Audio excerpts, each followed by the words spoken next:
1498 খ্রিস্টাব্দে Vasco da Gama ভারতে আসার পথ আবিষ্কার করে, আর আমাদের দুর্ভাগ্যের দিন শুরু হয় সেই দিন থেকে।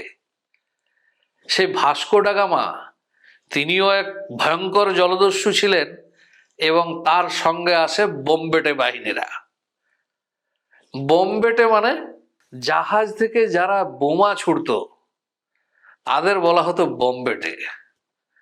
বম্বার্ডিয়ার এই শব্দ থেকে বম্বেটে শব্দের উৎপত্তি।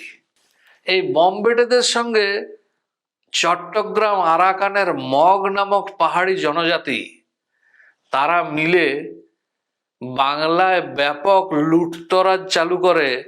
সেই সময়টির নাম ইতিহাসে মগের মুলুক হিসাবে পরিচিত।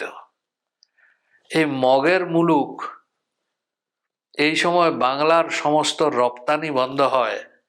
সেই সময় বিখ্যাত বন্দর ছিল সপ্তগ্রাম, যে সপ্তগ্রাম থেকে ওই ঢাকায় মসলিন কাপড় রপ্তানি হতো তুরস্কে।